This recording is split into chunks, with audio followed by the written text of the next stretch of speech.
Welcome back नाज़रीन। Break से पहले हम जो मुल्की हालात हैं और पीटीआई की कारकर्दगी जो है, जो उनके 3 साल टेंडोर में थी, उसके बारे में गुफ्तगू कर रहे थे। और आज जो डॉलर महंगा हुआ है, महंगाई हुई है, इसके बारे में गुफ्तगू कर रहे थे। अब हम इलाकाई सियासत के सिलसिले में बात करेंगे। सुहेल साहब, ये बताइएगा कि आपने 2022 में जो इलेक्शन लड़ा, आप की नाकामी की सबसे बड़ी वजह क्या थी? क्या समझते हैं आप, क्यों आप जो इलेक्शन हारे हैं, जबकि पीटीआई का उस वक्त जो है बड़ा नाम था और बड़ा एक स्कोप था? जी असद भाई, देखें, मैं समझता हूं कि मैं इलेक्शन हारा नहीं, क्योंकि जिन हालात में ये 2024 का इलेक्शन हुआ है और तरीके इंसाफ के टिकट पर इलेक्शन लड़ना ही मेरी जीत है। क्योंकि आपके सामने और पूरी दुनिया के सामने मेरे बताने की ज़रूरत नहीं है, इस टिकट को लेकर मैदान में उतरना, मुकाबला करना, मैं समझता हूँ यही मेरी जीत है। और शायद रिजल्ट्स का शायद मुझे पहले से इल्म था, लेकिन फिर भी इस मुल्क की खातिर, अपने लोगों की खातिर इस इलेक्शन को लड़ना मैं अपनी जीत समझता हूँ। बाकी रिजल्ट्स जो हैं वो मैटर नहीं करते हैं। इस मुल्क में जिस तरह से रिजल्ट्स बनाए गए हैं, जो 45 और 47 की डिबेट है, वो सब के सामने है। आज ही अदालतों को आज़ाद कर दें और इलेक्शन ट्रिब्यूनल्स में ये केसेस चलने शुरू हो जाएं, और जब डब्बे फ्री एंड फेयरली खोले जाएं तो पता लग जाएगा कि कौन जीता है वहाँ पर। और इन हालात में मैं आपको यकीन करें, इन मुश्किल हालात में जब हमारी को फ्लैक्स लगाने नहीं दी जाती थी, हमारा को पोस्टर लगाने नहीं दिया जाता था, हमारे लोगों को उठा लिया जाता था, इलेक्शन के रात हमारे मेन जो सपोर्टर्स थे, जिन्होंने हमारे अगले दिन पोलिंग एजेंट्स खड़े होना था, उन पे FIR दे दी जाती है। उसके बाद जो जहाँ पे हम कोई जलसा करते थे, कोई हमारा इकट्ठ होता था, कोई बेचारा हमें बुला लेता था, हमारे जाने के बाद वहाँ पे पुलिस आ जाती थी, उनको डराती थी। अच्छा, आप नहीं समझते कि ये जो जितना आज आपके साथ हो रहा है, जब आपकी हुकूमत थी तो आपके लीडर भी तो कहते थे कि मैं इनको छोड़ूंगा नहीं है, जेलों में लेकर आऊंगा। तो ये तशद्दुद की सियासत तो आपके दौर में शुरू हुई है। तशद्दुद कोई नहीं इमरान खान के दौर में हुआ। अब एक आप you can not compare apples with oranges. आप अब उस चीज़ को अगर इसके साथ कंपेयर करें तो ये असद भाई अब आपकी ज्यादती है। चलिए ठीक है, चलिए ठीक है। अच्छा, ये बताएं कि जैसे हमने देखा है कि पीपल्स पार्टी के जो MP हैं पीर इब्रार शाह, उन्होंने भी वोट लिए। वो जो है वो तकरीबन तीसरे नंबर पे थे, आपसे कोई 1-2 हज़ार वोट कम है उनके। जबकि उनके एक MP ने 33,000 वोट लिए या 34,000 वोट, और उनका MNA जो है वो 18,000 वोट ले रहा है। आपके साथ भी कोई ऐसा ही हमने उन दिनों में देखा है कि आप नहीं समझते कि ब्रिगेडियर साहब ने उस तरह आपकी हेल्प नहीं किया? आप दोनों में MPA और MNA के दरमियान कोई कशीदगी थी जिस वजह से आप इलेक्शन हारे हैं? आप नहीं समझते ऐसा कोई? नहीं, कोई ऐसी बात नहीं थी। मैं नहीं समझता कि कोई ऐसी प्रॉब्लम थी। देखें, छोटे मोटे प्रॉब्लम्स, चीज़ें तो होती रहती हैं। कुछ लोग उनके थे, वो शायद मुझे पसंद नहीं करते होंगे, कुछ लोग मेरे साथ थे जो उनके साथ नहीं चले। तो ये तो 2 वे ही चला है। तो मैं, ब्रिगेडियर साहब बिल्कुल मेरे साथ ठीक थे। वो बल्कि जहाँ जाते थे पहले मेरा वोट मांगते थे, बाद में अपना वोट मांगते थे। तो अगर कोई आपके धड़े का कोई आदमी या कोई नीचे से कोई प्रॉब्लम हो जाए तो वो मेरी साइड से भी होगी। मैं खुद ऐसे लोगों का मुझे पता है कि जिन्होंने मुझे वोट नहीं दिए, लेकिन मुझे वोट दिए हैं और ब्रिगेडियर साहब को नहीं दिए। इसी तरह उधर से भी हुआ होगा। कुछ लोग ऐसे होंगे जिन्होंने ब्रिगेडियर साहब को वोट दिए, मुझे नहीं दिए। और जहाँ तक आप पीपल्स पार्टी के कैंडिडेट की बात कर रहे हैं, तो इसका तो ये मतलब है कि उन्होंने अपने MNA को वोट नहीं दिए, उनको देने चाहिए थे। अच्छा, अगर उन्होंने मेरे MNA को वोट अपने दे दिए हैं ऊपर, तो मैं उनका थैंक यू करता हूँ। मैं उनका थैंक यू। अच्छा सर, हमने देखा है कि आवाज़ें आ रही हैं कि ननकाना से जो आमिर गुजर जो है वो इलेक्शन एमपीए का लड़ने उसकी ख्वाहिश रखता है। पिछली दफ़ा भी उन्होंने डॉक्यूमेंट्स जमा करवाए थे। तो आप अपना पार्टी में उनको हरीफ समझते हैं? नहीं, मेरा वो भाई है जी, मेरे भाइयों की तरह हैं। हम हर टाइम इकट्ठे होते हैं। मैं आज भी उनके साथ इकट्ठा था। हमने आज भी एक प्रोग्राम इकट्ठे, बल्कि आमिर गुजर साहब ने अरेंज करके मुझे वहाँ पे इनवाइट किया। हम तो एक पार्टी का हिस्सा, मैं उनको क्यों हरीफ समझूंगा? वो पार्टी का असासा है, वो पार्टी के वर्कर हैं और बड़े मुतहरिक वर्कर हैं और वो फ्रंट से लीड करते हैं। जब भी ननकाना में कोई कॉल हो, कोई पार्टी का काम हो, वो सबसे आगे होते हैं। तो आमिर गुजर ने अगर इलेक्शन लड़ना है तो उसने कोई आज़ाद नहीं लड़ना, उसने पाकिस्तान तरीके। अच्छा सर, आपका जो धरना हमने देखा है इस्लामाबाद में 128 दिन का गालबन धरना था। जी। तो अभी ये सीवरेज डर रहा है, आवाम के पैसों से ये सीवरेज पड़ रहा है, जबकि इस सीवरेज में इतना नाकस क्वालिटी की चीज़ें डल रही हैं। जो पाइप है वो नीचे पाइप जो है 6 फुट जो है उसके ऊपर ही ये पाइप डाल रहे हैं। और अभी हमने देखा है पिछले दिनों सिखों का इवेंट आया है, इसमें इसी के दौरान इन्होंने काम शुरू कर दिया है और ठेकेदार को काफ़ी डांटा है। जो ऊपर से नून लीग की टीम आई थी उन्होंने काफ़ी डांटा है, लेकिन काम वैसे ही चल रहा है। शहरी मुश्किलात का शिकार है। पानी जो नालों का पानी है वो घरों की बुनियादें जो है वो खोखली कर रही हैं। वो जो 6 इंच का पाइप है उसके ऊपर ही पाइप लग रहा है। जब वो कोई बड़ी व्हीकल, वजनी व्हीकल वहां से सड़क से गुजरेगी, आप नहीं समझते कि वो नीचे वाला पाइप जो फट जाएगा, वो तो पहले खस्ता हालत में। तो ये ज्यादा से ज्यादा साल 2 साल सर्वाइव की। अब आपकी पार्टी किधर है? क्या आप अवामी इशू की खातर अब सड़कों पे क्यों नहीं आ रहे? क्यों एहतजाज नहीं कर रहे? कहाँ है आपकी पार्टी इस वक्त? क्योंकि आप तो अवामी पार्टी है। सर बिल्कुल अवामी पार्टी है। बाहर निकले, ननकाना की अवाम अपने हकूक के लिए बाहर निकले, हम उनके पीछे, वो लीड करें, हम उनके कारकुन बन के उनके पीछे निकलेंगे। और ये जो आप सीवरेज की बात कर रहे हैं, ये तो देखें ना, हम इसमें तो आवाज़ ही उठा सकते हैं ना, हम तो अपोजिशन की पार्टी हैं। तो ये जो आपके सेटिंग एमएलए, सर तगड़ी अपोजिशन का काम यही होता है कि अवाम के मसाइल जो उजागर करे। तो वो तो हम, आप तगड़ी अपोजिशन नहीं है ना इस वक्त। आप ये ननकाना की हिस्ट्री में देख लें कि आप जिस तरह आपको लीड करना चाहिए था ना, हमने ब्रिगेडियर साहब को इसके बारे में बोलते हुए देखा है, बाहर निकलते हुए देखा है। बेशक वो बुजुर्ग हैं, लेकिन उनके जो करिंदे दाएं बाएं राइट लेफ्ट, जो आपकी पार्टी की जितनी एक पूरा स्नाइरियो है, एक पूरा स्क्वेजर है आपके पास, एक टीम वर्क है आपके पास, आपको हमने नहीं देखा ना सोशल मीडिया पे आवाज उठाते हुए उस तरीके से, और ना ही सड़कों पे, ना ही एहतजाज करते हुए, जबकि आप अपने मफाद के लिए जो है 128 दिन जो है इस्लामाबाद में बैठे रहे हैं। अच्छा, मैं तो खैर वो 128 दिन वाला जो आप बात कर रहे हैं, तब तो मैं वैसे ही पढ़ रहा था, स्टूडेंट था। दूसरी बात ये कि जहाँ तक आपसे आप नहीं है, आपके बड़े लोग, पार्टी ठीक है, पार्टी तो यही ना, आपने पार्टी चॉइस। बात ये है, देखें सर, ननकाना हमारी जन्मभूमि है, ननकाना हमारा शहर है, ननकाने से हमें मोहब्बत है, ननकाने से हम हैं और ननकाना हमसे है। ब्रिगेडियर इजाज शाह साहब की आपने बात की, तो ब्रिगेडियर इजाज शाह साहब भी गए बगए इस ननकाना के मसाइल को उजागर करते रहते हैं। मेरा भी सोशल मीडिया आप भी खोल कर देख लें, ननकाना के मसाइल पर मैं भी मुख्तलिफ चीज़ों पर बात करता रहता हूँ। और आप जहाँ तक एहतजाज की बात कर रहे हैं, इस मुल्क में एहतजाज करने को तो गाली बना दिया गया है। इस मुल्क में एहतजाज करने वालों को तो सांस बंद कर दिया गया है। या मैं तो अभी आपके साथ निकल पड़ता हूँ बाहर, ये ननकाने के लोग ही बेचारों को इतना डरा दिया गया है।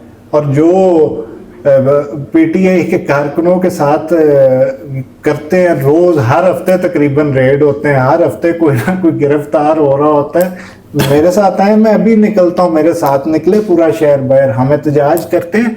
लेकिन देखिए, आपके पास जो ये ताकत है मीडिया की, आप भी आवाज़ उठा रहे हैं, मैं भी आपके इस प्लेटफॉर्म से आवाज़ उठा रहा हूँ। ये जो सीवरेज के मसाइल हैं, पाइपों के मसाइल हैं, ये तो देखें इस मुल्क का प्रॉब्लम है ना, कि ठेकेदार ने कोई ना कोई काम उल्टा ही करना होता है।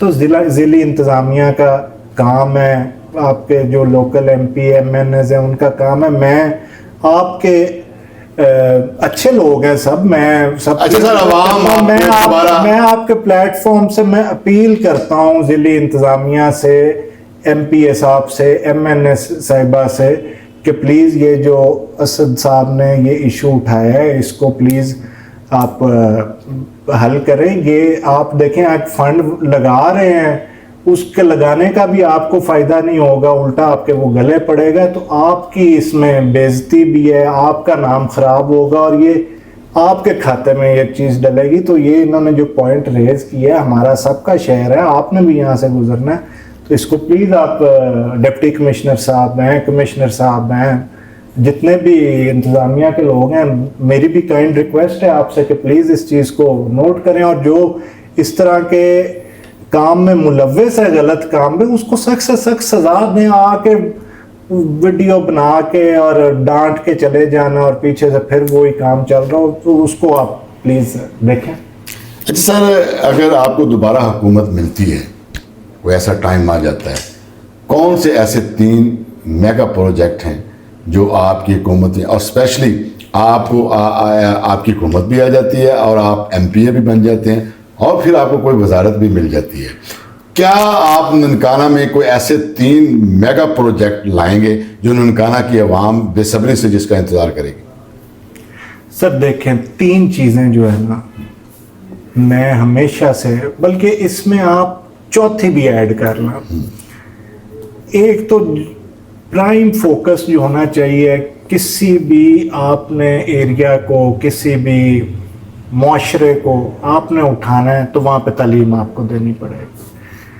आपके सामने है कि इस ननकाना के अंदर छोटा सा ज़िला है हमारा, छोटा सा शहर है, और कई बड़े बड़े ज़िले हैं, बड़े बड़े शहर हैं, उनमें यूनिवर्सिटी नहीं है। ये पाकिस्तान तरीके इंसाफ की गवर्नमेंट जो है, आपको ननकाना को इतना बड़ा प्रोजेक्ट, इतनी बड़ी यूनिवर्सिटी दी है कि आप ये तो जब लोग बच्चे यहाँ से पढ़ेंगे, बच्चियाँ यहाँ से पढ़ेंगी, वो अच्छी माएँ होंगी, अच्छे बच्चे वो पैदा करेंगी, ननकाना जब तालीम हासिल करेगा और जो तरक्कियों की मनाजिल वो तय करेगा, उस वक्त एहसास होगा कि ये कितनी बड़ी चीज़ है जो ननकाना को दी गई है। और अभी वो मेरा ख्याल है किसी और लोकेशन पे उसकी क्लासेस चल रही हैं, आई डोंट नो वहाँ शिफ्ट हुई हैं कि नहीं, उसकी बिल्डिंग जो है वो बिल्कुल कंप्लीट होनी चाहिए, उसके जितने कोर्सेज हैं, जितने वो सारे वहाँ पे प्रोग्राम्स हैं, वो वहाँ पे शुरू होने चाहिए। और इसी तरह मैं समझता हूँ कि सिर्फ ननकाना नहीं, ननकाना यूनिवर्सिटी से ज़ाहिर है ननकाना शहर क्या पूरा ज़िला ही मुस्तफ़ीद होगा, लेकिन इसी तरह हमारी कोशिश होगी कि मंडी फैज़ाबाद बड़ा कस्बा है, मोड़खुंडा बड़ा कस्बा है, बुच्चे की है, सैयद वाला है, उधर भी हम इसी तरह की अच्छी तालीम के मौके, अच्छे कॉलेजेस जो हैं, एक तो तालीम हो गया, दूसरा सर दूसरी चीज़ जो है वो हेल्थ है। आप देखें सर, आज के इसके महंगाई के दौर में किसी घर में अगर बीमारी आ जाती है तो वो शख्स तो बीमार होता ही है, उसके पूरे घर वाले भी इस परेशानी में बीमार हो जाते हैं कि उनके पास उसके इलाज के पैसे नहीं होते। मेरी गवर्नमेंट को आप जितना बुरा भी कहना चाहें आप कहें, लेकिन ये तो माने कि हेल्थ कार्ड की सूरत में जो हमने 10 लाख रुपया गरीब से गरीब और एक एक आदमी को यहाँ पर प्रोवाइड किया था, वो कितनी बड़ी सहूलत थी। हमारी गवर्नमेंट आई तो इंशाल्लाह उस प्रोजेक्ट को जो कि रोक दिया गया है, उसकी फंडिंग, उसको हम दोबारा रिन्यू करेंगे। और ननकाना क्योंकि डिस्ट्रिक्ट हेडक्वार्टर है, यहाँ पे भी मसाइल हैं, DHQ में भी मसाइल होंगे, लेकिन कदरे बेहतर है यहाँ पे। और इसी तरह जो हमारी रूरल साइड है, ख़ास करके जो सैयद वाला का एरिया, वो तो खैर मेरी कॉन्स्टिट्यूंसी तो नहीं है, लेकिन ज़ाहिर है मेरा ज़िला है, मेरे लोग हैं, वो मंडी फैज़ाबाद है, आपका मोड़खुंडा है, वारबटन है, वहाँ पे भी अच्छे हेल्थ यूनिट्स होने चाहिए। अभी आप यहाँ से उठ के जाके देखें, ये जो BHUs और RHCs का जो हाल है, रूरल हेल्थ सेंटर और बेसिक हेल्थ यूनिट्स के, वो तो बंदा वहाँ पे जाते हुए टीका लगवाने से डरता है कि सांप ने काटा है तो दिल करे कुत्ते काटने का टीका वहाँ पे लगा दिया जाए।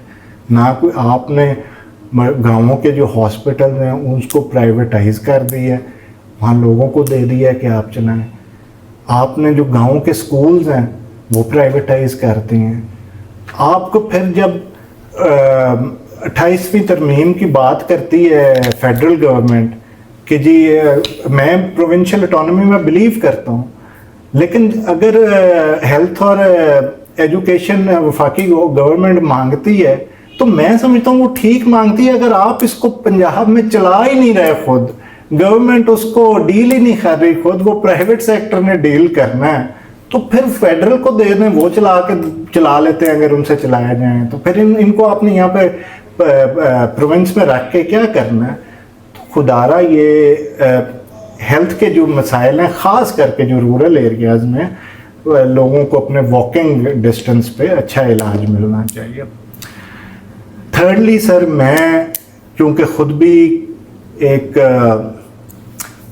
स्पोर्ट्समैन रहा हूँ, अपनी जवानी में हर किस्म की स्पोर्ट्स की है, मैं चाहता हूँ कि मेरे ननकाना के जो यंगस्टर्स हैं उनके लिए स्पोर्ट्स की अच्छी फैसिलिटीज़ हों।